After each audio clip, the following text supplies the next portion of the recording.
Bonjour, soyez les bienvenus à Pasteur, j'ai une question. Aujourd'hui, nous répondons à la question de Stéphanie qui nous écrit de France. Et Stéphanie se pose cette question. Est-ce mal, pasteur, d'écouter et de danser sur des musiques qui ne sont pas chrétiennes? C'est une question aussi récurrente que nous rencontrons souvent pour les nouveaux convertis et même quelquefois même pour des anciens. Je voudrais savoir, mais est-ce que c'est sain? Est-ce que c'est bien de danser une musique, d'écouter une musique qui n'est pas chrétienne? Alors,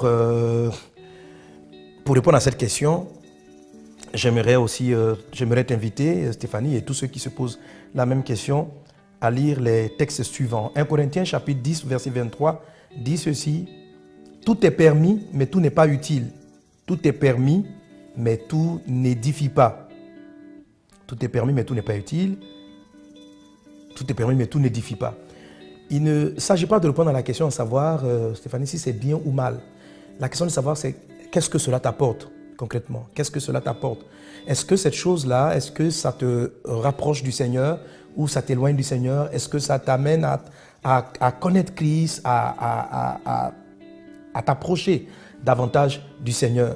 Dans la vie, il ne s'agit pas seulement de savoir qu'est-ce qui est bien à faire ou qu'est-ce qui est mal à faire. C'est la première des choses que tu dois te poser. Une seconde chose à faire qui a été en réflexe, c'est de savoir qu'est-ce que Jésus ferait à ma place. Qu'est-ce que Jésus ferait à ma place? Notre but, c'est de ressembler au Seigneur. Donc, chaque fois que je vais me retrouver dans un endroit ou dans une situation où les gens m'invitent dans un endroit, je me pose souvent la question, mais qu'est-ce que Jésus allait faire s'il était à ma place?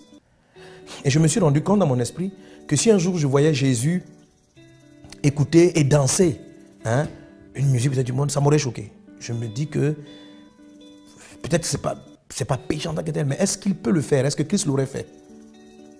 Et dans mon cœur, j'ai eu cette réponse, non. Et j'ai décidé personnellement, parce que je veux aimer Jésus, parce que je veux m'approcher de Jésus, parce que je veux faire la volonté de Jésus, de suivre son exemple. Jésus pouvait dire, je ne fais rien de moi-même, mais tout ce que le Père me demande, tout ce que le Père fait, je le fais aussi. En Jean chapitre 5, verset 19.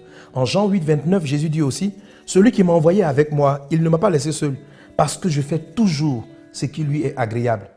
Une autre question à se poser, est-ce que ce que je fais plaît à Dieu? Est-ce que cela est agréable à Dieu? Est-ce que Dieu trouve du plaisir dans ce que je fais, dans ce que je suis en train de faire? Voilà des types de questions que vous devez poser qui vous amènent à analyser les choix et les choses que vous allez faire. Vous savez, il y a beaucoup de choses qui nous sont proposées dans le monde qui ne sont pas en tant que telles bien ou mal.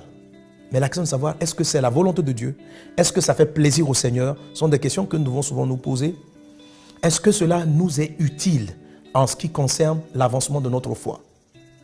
Je vais vous ramener aussi au livre de la Genèse.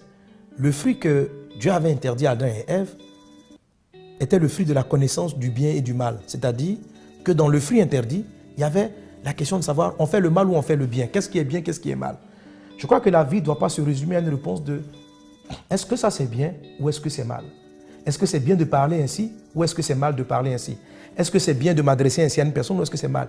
Je ne crois pas qu'il faut répondre à la question à savoir est-ce que c'est mal ou est-ce que c'est bien. Il faut savoir plutôt ce que je vais dire. Est-ce que ça va faire quel fruit ça produira? Est-ce que ça va approcher les personnes plus du Seigneur ou est-ce que ça va les éloigner du Seigneur? Voilà. Quelquefois, là je sors un peu du sujet, quelquefois, vous vous trouvez devant une personne, elle a fait du mal, vous devez la reprendre, mais le ton, la voix, la manière dont vous allez le lui dire, vous montre clairement que ça va plus produire un esprit de rébellion que plutôt la rapprocher du Seigneur. Alors là, vous pouvez trouver, avec la sagesse de Dieu, la façon dont vous allez lui amener l'exhortation, parce que bien sûr, si quelqu'un a péché, il faut le reprendre, mais vous pouvez trouver la forme, vous pouvez maintenant mettre la vie dans ce que vous allez dire. Et votre façon d'aborder le sujet, votre manière de parler va résoudre le problème. Un jour, les gens ont posé la question à Jésus, doit-on lancer la pierre à cette femme qui a commis adultère? Parce que Moïse nous a demandé de le faire. Autrement dit, est-ce que c'est bien de la tuer ou est-ce que c'est mal?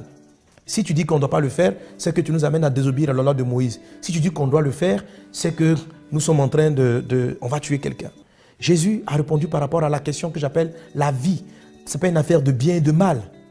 Mais sa réponse était celle-ci. Celui qui n'a jamais péché, qu'il soit le premier à lancer la pierre. Autrement dit, qui d'entre vous est digne d'appliquer le jugement? Et chacun s'est rendu compte qu'il n'était pas digne de le faire. Vous voyez, il ne faut pas toujours chercher à répondre à la question en termes de bien ou de mal, mais en termes de est-ce que ça m'édifie? Est-ce que ça me rapproche du Seigneur? Moi, je ne crois pas qu'une musique qui est en train de polluer l'esprit, en train de dire des choses qui ne construisent pas ma foi, soit utile et que je vais les laisser constamment passer dans mon esprit. En plus de cela, ces genres de choses-là vont polluer mon esprit. Votre corps est le temple du Saint-Esprit. Est-ce que le Saint-Esprit qui est en toi a besoin d'entendre à longueur de journée des chants et des idées qui parlent d'autres choses qui ne sont pas du tout édifiantes pour votre foi? Voilà. Donc en termes général, je ne vais pas donner la réponse de c'est bien, c'est mal, mais te donner, d'analyser chaque fois, est-ce que cela m'approche du Seigneur?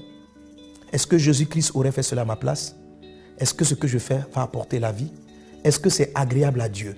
Est-ce que c'est agréable à Dieu? Est-ce que ça fait plaisir à Dieu?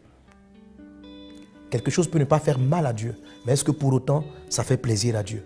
Si tu as la réponse à ces questions, et je suis sûr que le Saint-Esprit te conduira, tu sauras les choses que tu dois arrêter dans la vie et les choses que tu ne dois pas faire.